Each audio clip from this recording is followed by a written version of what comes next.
Welcome to DU Digimon.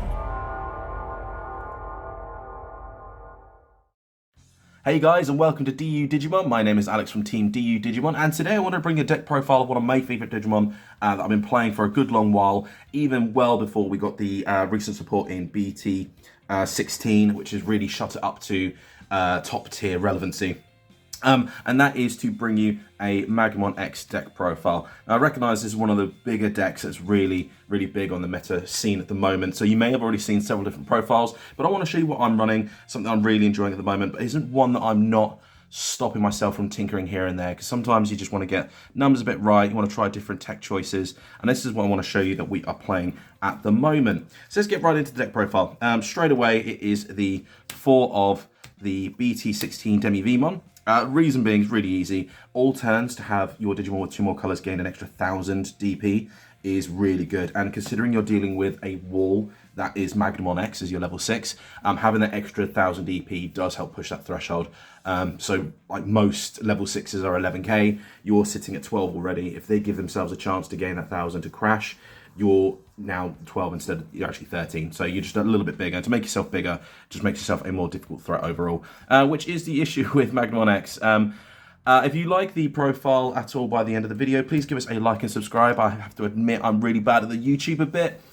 So if you could do us that big favor, it really does help the channel, and all these videos getting bumped up and getting more likes is really great for us. And also, if you'd like to see any other particular decks, please let us know in the comments, or let us know anything you would change in this deck profile. And let's move on to our level 3s. Really easily, pretty self-explanatory, is the Vmon BT12. This is your main searcher in the deck. Vmon BT12 is literally as simple as you look at the top 3 and add any Imperial Digimon card in its name or a free trait, but you also get to add a Davis if you do see one, or Davis in name. It's basically your main searcher, but sometimes I want to search a little bit more, so I'm running the 1 extra copy of ST9 Vmon. Main reason was actually I was running 2 of this because I really like the artwork on this full art. The gold really helps splash with my gold theme in this because I love gold. But unfortunately there are some other cards that I would like to see more often, so we're just bumping it to, we're only playing the 1 copy, so we've got 5 searchers amongst our level 3s. The next and probably the most important card I'd probably say is the promo Vmon, the promo 117 Vmon. Unfortunately, I'm missing that 4th copy of that alt art there. Main reason you want this is because it does make your Magnamons cheaper. Magnamon is unfortunately a 4 cost, but a 3 on a Vmon, where most decks you're running 2 cost level 4s. So if you've got a Tamer, once per turn, if this Digivolves into a free trait, you just reduce it by 1. So that's really important to have a 2 cost Magnamon to start going up into your pieces. Finally, to round us around to 12 level 3s, we are running 3 copies of BT16 Vmon. This is a really weird one. I'm really unsure about this. On paper, it makes sense.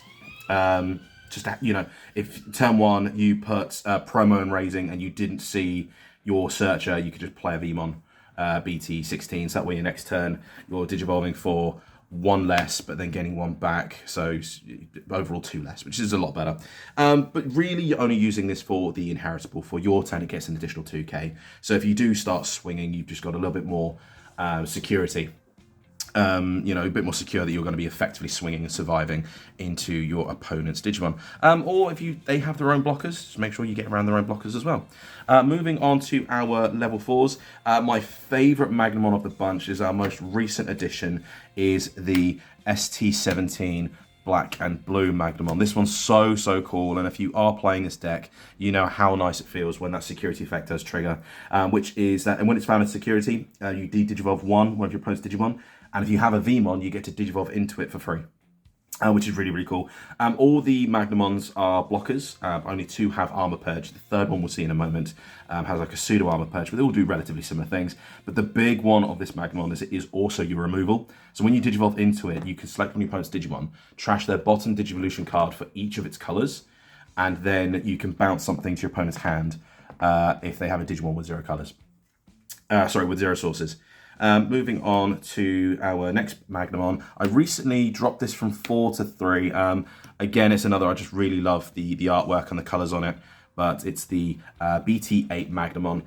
Because we're not in a rush playstyle anymore, I'm not running the jamming Vmons to go swing with Vmon, get a free check, Digivolve into this to unsuspend and get another swing. We're only playing 3 copies of it.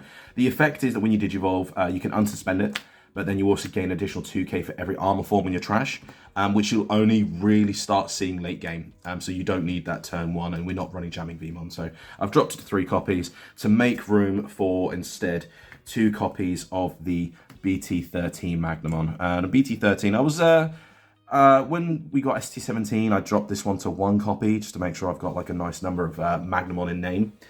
But I recently found out that it's not terrible to see early game, because if you do have to just hard play a searcher, you can then put this Magnamon over it. You're sitting with a blocker. If you haven't had the opportunity to Digivolve up into your Magnamon X line, because the reason being is if this does by any chance leave the board, whether you're blocking your opponent's removing it, you get to draw a card and then play a Vmon from under it or from your hand. So you're getting yourself another opportunity to play one of your searcher Vmons to really start seeing more of your pieces. That's it for the Magnamons, but I am running, and it's quite a common pick, but I am running the promo Flamedramon. Now, I understand this is another expensive card, and I do raise this with all the profiles we do. I will say that the Flamedramon in this deck is not mandatory. The Magnamon X decks have been seeing a lot of success with outrunning this Flamedramon. There was a tech that we'll discuss at the end of the video that I thought would be really, really cool to run with this. So Flamedramon does have Raid, and Raid's really cool because you can use it to get early game removal from your opponent's level 3s. If they've had to throw down a searcher, comes to your turn 2, you can decide, actually, no, I'm going to go into a Flamedramon to swing his security, but instead divert with Raid to your level 3 Floodgate or whatever it is.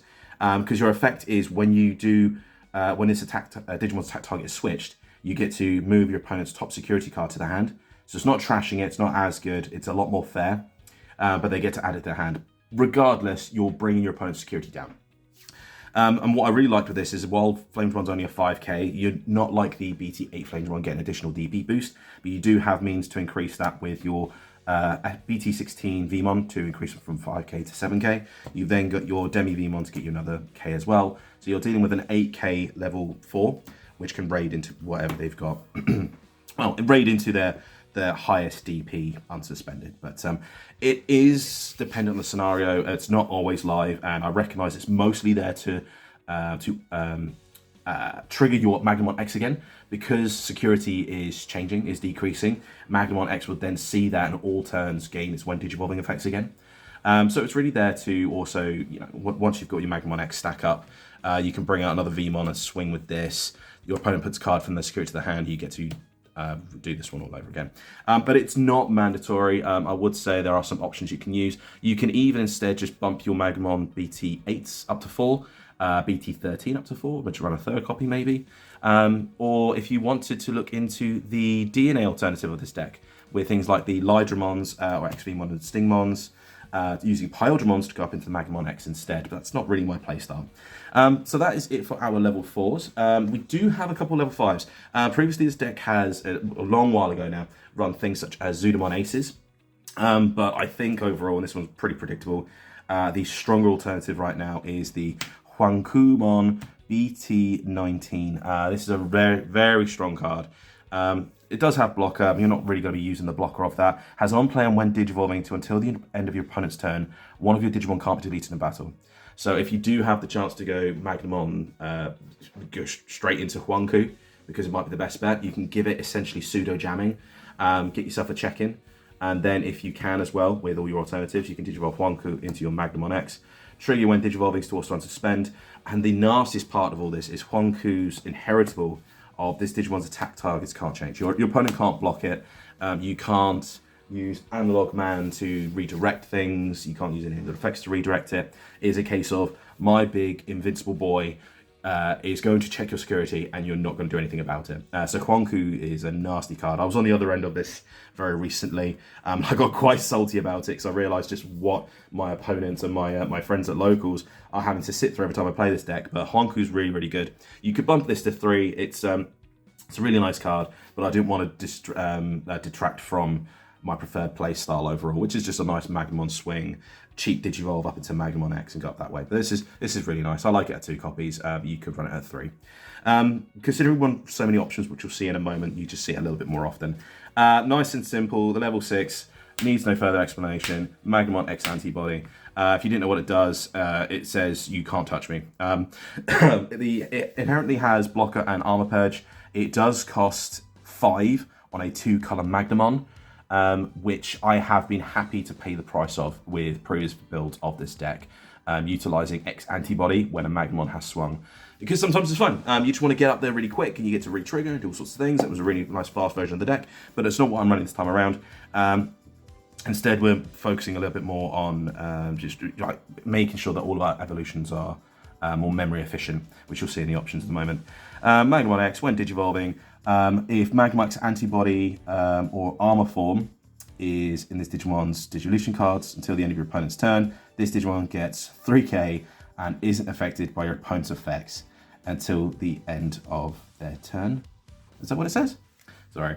Until the end of your opponent's turn, this Digimon gets plus 3k and isn't affected by your opponent's effects, and then I'll suspend it. I know what it does, I just don't know word for word how it's actually written on there. But regardless, what it says is, I'm going to unsuspend to get ready for another swing. I'm 3k bigger, so that 12k is 15k, is 17k, is 18k in your turn, that is. With the BT16, it gets very big, it gets very cheeky, and it says, even if you have a big Digimon in there, I'm going to be bigger. And the other part of all of this is all turns when security is removed from anywhere, you get to re-trigger your when Digivolving. So you get to unsuspend again, you get to gain another 3k. It's dirty. It's very, very dirty, and I understand this is a big contender for cards that get hit. I think it was a great card for the Magnamon deck, but was made a little bit too... they didn't future-proof it enough. I think they made it far too good. Obviously, it was abused in Yellow Vaccine for a good long while. Probably, if the Bandai were interested in doing erratas in Digimon, I'd probably consider that one to get one as well. We are running some level 7s. Because it's more thematic, because it is a free, I'm running the Imperial Digimon Paladin mode. Now, I have been stuck between this and a couple of other level 7s you'll see at the end of the video. Imperial Digimon Paladin mode is a really interesting card. Sometimes it's not the right card you want in your hand. Sometimes you think, oh, I really wish I ran that other level 7 because that would secure me game right about now. Or another one is that's got a lot more removal. This one is trashing all your opponent's Digivolution cards, and then you can put either yours or your opponent's trash at the bottom of the respective decks. And if you did place a level 7 white back into a deck, then you get to gain 3 memory, which doesn't come up nearly as often. It is possible. It's not very often you're going to be using it from hand and turning your turn back to you, ending your opponent's turn and bringing it to you. The other side of it is every time it swings, by returning one of your opponent's Digimon with no sources to their hand, you get to unsuspend this. So if you are in that position, you can go, oh, Magna X, re-trigger the invulnerability effect, go into Paladin mode if it's possible, and then you could potentially just swing. It depends on your scenario, but I really like this one. It's more thematic. It's also 16k, so if that is sitting in your security, it's going to be removing the majority of things that hit you. And Paladin mode is just really cool. I do not have the ults, unfortunately, as you'll notice with this deck. It is a shame. I'm a bit of an ult chaser, but that'll have to do for now. But as I said, because Paladin mode is one of the more expensive level 7s overall, it's not Flame Drum promo levels. But if you'd like something that's a little bit more cost effective, there are some ideas at the end of the video that we'll go over there for you. Now, this deck is quite option heavy. Really simply, we are running 4 of Mental Training. I was swapping the numbers between this and Memory Boost around a little bit, which is running a 2 of, because sometimes I was thinking, oh, you know what, Memory Boost to pop it and gain 2 memory means I can run some other options and play them cheaper. But you really want to get your searches in really efficiently, and Mental Training being 1 cheaper means I can more often maybe like run a couple of these, whereas Memory Boost maybe playing the 1 per turn early game. Obviously, all depends on your scenario, but being able to play this for cheaper, to get a search for cheaper, and then go, yeah, one of my evolutions is going to be cheaper overall. It's, again, we're talking about memory efficiency here. So I'm going with 4 Mental Training, 2 blue Memory Boost for the time being. I'm trying to work out where I'm going to get my additional copy in, but I'm playing the 1 blue Scramble right now. Now, Scramble isn't as it's not the big comeback card in this deck as it is in others. We haven't got anything with Rush, and we haven't got anything that says like, yeah, I'm going to be able to get my final swing in this turn. We're not playing DNAs, so we're not able to take advantage of this. Go into a DNA which is treated as a new Digimon that wasn't played, so it can attack. So this is here purely for the sake of I could get back a Magnamon from my trash, put it on top of my deck, play a Vmon, get us a search in, and hopefully get up to a point we've got a decent blocker on the board. Whether that's a Magnamon X or something else. It's another comeback card. The main part of it is your main effect to put it on the board is a Digivolve cost reduction, which is really, really cool, but I'm trying to figure out where I've got the room for it. So for the time being, blue scramble at 1 is fine. That's it for all of like our blue, pretty much staple options. I'm running the very obvious 1 copy of Awakening of Golden Knight. This card is limited, nothing I can do about that one, but it does allow you to Digivolve any of your armor traits into a Magnamon in name.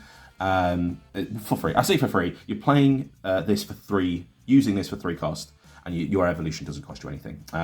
It also means it can't be DP reduced. If you're going to Magnamon X, that doesn't matter, because that DP reduction immunity ends at your opponent's turn, at the end of their opponent's turn, which is the same as your invulnerability anyway. Next up, I'm running 2 final Zubagon Punch, because we want to get Magnamon X to swing for as much damage as possible. If you don't know what this does, it's a 2 black option for that gives one of your Digimon an additional 3k DP. But if that Digimon is now sitting at 6,000 DP or more, it gains blocker, which you already do, but also gains reboot and security attack +1. Now, the security attack +1 is what's really coming in handy, because we've already explained that Magnamon X can unsuspend numerous times. Well, once or twice. And this will also give you reboot, so you can then unsuspend yourself your opponent's turn. You've now got a 18, 19, 20, 21k blocker on average when you're passing to your opponent. Next up, we want to make sure we get as much memory as possible, so I'm running the 2 Blinding Ray. This one is only live when you've got one of your yellows on the board, obviously, but you get to trash the top of your security, gain 2 memory. Now, recently, I know a lot of players have been dropping this because they don't like the idea of trashing your security, just making it easier for your opponent to make a comeback. It's one of those do or die situation cards, I think. It's not a requirement, but I want to make sure I get into a position you can re-enable your Magnamon X to get that other check-in. But if you don't like it, you can always instead run maybe some more, another Scramble. By any chance, you could run Scramble, actually. That might very well be the sensible play here. You could run 2 of the Scrambles and 3 blue memory boosts if you just want to make sure you're giving yourself the opportunity to get as much memory as possible onto your board, and as much memory saving options as you can. But for me right now, I still quite like Blinding Ray, so that's what we're going to stick with at the moment. I'm throwing my cards around. I don't know how it looks on the screen. Sorry, as we said, I'm a bad YouTuber. Finally, this is one of my favourite cards to throw in, Heaven's Judgment. Really nice removal option, because you hit multiple things, and because it does minus 6k, and then an additional minus 6k for each one of your colours on the board. So that is 6k, another 6k, another 6k, another 6k. So you're doing that 4 times. So you can remove multiple items or one really big item. And I love this card, whether it's sitting in security, whether it's just something where like, no, I don't like your board at the moment. I can see I've only got so many blocks and you've got more Digimon coming out. I'm just going to remove them all. And because aces are so prevalent as well, you're not really going to be paying 7 all too often for this one. That's it for the options. Moving on to the Tamers. Tamers are another really simple one here. I'm still a big fan of the promo Davis that we received. So that's the P124 Davis. I've dropped it down to 3 copies because we have so many different options in our options. But it's one of those ones, it doesn't really put the game in your favor. It's start of main phase. If you have a free trait, you gain 1. The other part of it is when you play it, you get to play a Vmon from your hand for free. And that's it. You just need to have a Davis on the board, any tamer, to enable your promo Vmons to save you that 1 memory return. And you want to get that on turn 1 ideally, so you can start getting to your Magnamons and going up to Magnamon X really quickly for much cheaper.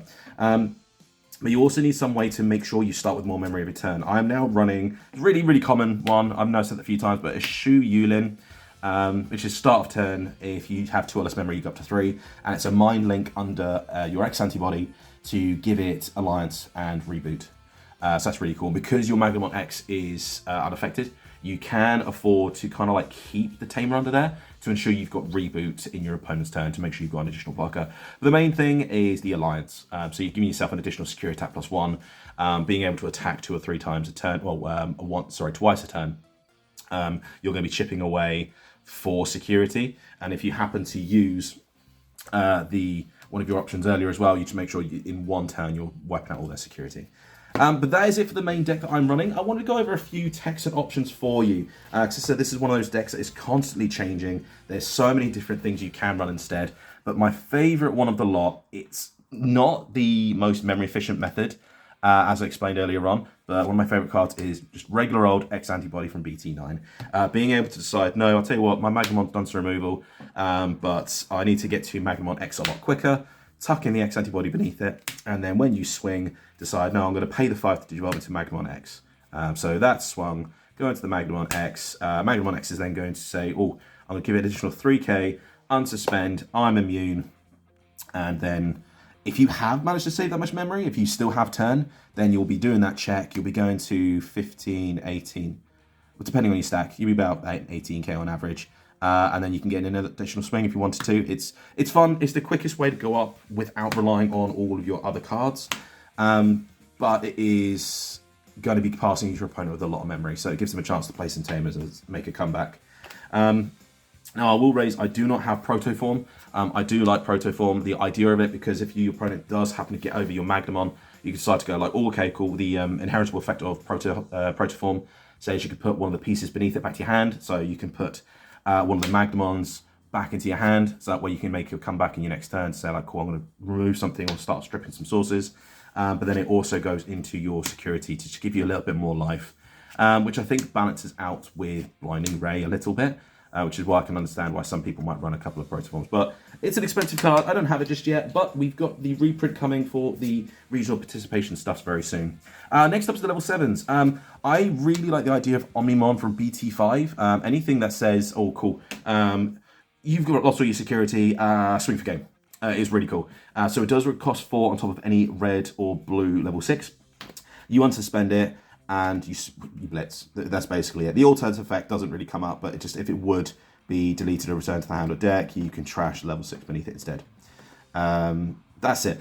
It does go nicely in tandem with the Paladin mode, because if you happen to trash a Blitz Omnimon for any reason, you can put it back with the Paladin mode and then gain 3 memory for its own effect. But it's mostly a case of situation, so you just give yourself some more options. You don't have a way to add this to hand though, you are just relying on drawing it, which is the other thing. The other one I really like is Gabumon Bond of Friendship. This is one that's been seeing quite a bit of play recently. It's blue, which means you can fetch it numerous ways, and it is an on-play and when Digivolving to return 2 of your opponent's Digimon with as many or fewer sources as this Digimon to the bottom of the deck. And then when you're attacking, if you have a Tamer, you can unsuspend it. So there's a bit more aggro there, really good removal. If you do got the route of Digivolving Magnamon to Huankumon to Magnamon X to this, then you're as big a stack as you would against most other decks, which is really cool. And this is a really cheap card to get a hold of. So it's blue, so you can search it. It's really cheap. I would probably say I'd more likely play the Gobblebond over the Omnimon at the moment, just so I can make sure I've got more chances to see this card. Another couple of things I'd like to recommend is your Vmon line. So you've got Vmon from EX1 and the BT3 Jamming Vmon. If you want to go a little bit more aggressive, you can run Jamming Vmon. I miss running this card, I love the artwork, but it's also another Vmon without an inheritable, which is unfortunately is a bit of an issue in this deck. BT12 Vmon inheritable is the DNA, and we're not DNAing, so you do miss out there. This Vmon is a your turn. When a Digimon becomes unsuspended, you can gain 1 memory. So if you are doing that X antibody style play of your Magnamon's going to swing, use X antibody to evolve into Magnamon X, you unsuspend, you can then gain 1 back. So you've made that 5-cost Digivolution a 4, and if you run some memory boosts to gain a couple back beforehand, you can try and ensure that your turn doesn't end just yet. So you've got that as well. But for what it is, the deck is just so tight on space. It's so difficult to run with. Previously, I've really enjoyed running the high-speed plugin D, which is if you have a Tamer, you could ignore the color requirements, but it's a blue, so you're not too worried. But for the turn, one of your Digimon gets jamming. It's simple as that. It's 2 costs, one of your Digimon gets jamming. That's the main reason I'm not running the Jamming Vmon, because for a while I was running this one. and just saying like, no, cool, I'm just going to get early chip in with one of my VMons because I didn't have anything else. I could then go up into the Magnamon BT8, unsuspend, get another checking, so I've got the jamming, and you can go up again and again and again. That's a really, really cool idea. I ran 2 copies of this for a good while. But it's really up to you to see what you prefer, because the deck is just so tight on space. Another couple of options. I think it's the final ones, final 2. I'm way all over the place. I've got 3 final options. Crimson Blaze was getting played for a little bit. Because you have the BT16 Vmon as a red, you can just pop this over your Demi Vmon in Raising, and now you've got the ability to play blue and red options. So that was really, really cool one to use. But you also had your Flame Digimon promo, which meant that you had red a bit more live as well. So if you wanted to do a bigger board sweep, Crimson Blaze is your opponent can't play Digimon by effects, and then all your opponent's Digimon 6k or less get deleted, and it costs you 1 less for each of your opponent's Digimon in play. So you'll be playing it for 5, maybe 4, really depends. But that's an option there as well. Again, dependent on you having the horrifically expensive Flame Digimon promo. Moving on to our final tamer ideas. I was running Tai for a good while. Main reason is it allowed me to gain additional 2k on the Flame Digimon when raiding. It also meant that if I was in a mirror match, the Magnamon X I could use to block. I could give it an additional 2k to make sure it's just bigger. The draw one's nice. It's not as big a deal in this deck because you search so much, but that was an option we had on this deck. But overall, I just found out that I wanted to go with a bit more aggression, so I used the Yu Shulin. And finally, if you really want to be that guy, if you want to do the most control you can in this deck, I have seen some people play the Digimon Emperor. If you're not sure what this does, it's an all turn. When one of your opponent's level 5 or lower Digimon is deleted, you can unsuspend this to gain 1. So that can go nicely in tandem with your Flame Digimon wiping out some small Digimon when raiding. But the other is your opponent's turn. When one of their Digimon's level 3 is moved from their breeding to the battle area, gain 3 memory. So you force your opponent to go like, oh yes, you've got a memory tamer, you've gone to 3. But if you want to bring that Ukamon out, or something similar to it, or a start of main phase effect Digimon, they're going to lose 2, go down to 1. So you're just stripping them straight away of their options in play. I would like to play this card, but I can't justify dropping more cards for it just yet. But if you maybe want to give it a go, let us know in the comments how it's working for you. That's everything from me, guys. If you think that you'd rather play some things a little differently in your deck, please let me know what you're considering. Do you think that there are any cards in this deck to be worried about getting hit? Let us know what you think. Let us know if you liked the video. It'd be really great if you give us a like and a subscribe to keep yourselves updated on all the other future videos we have coming out. I'm rambling enough. You guys have yourself a good day. Keep it digital.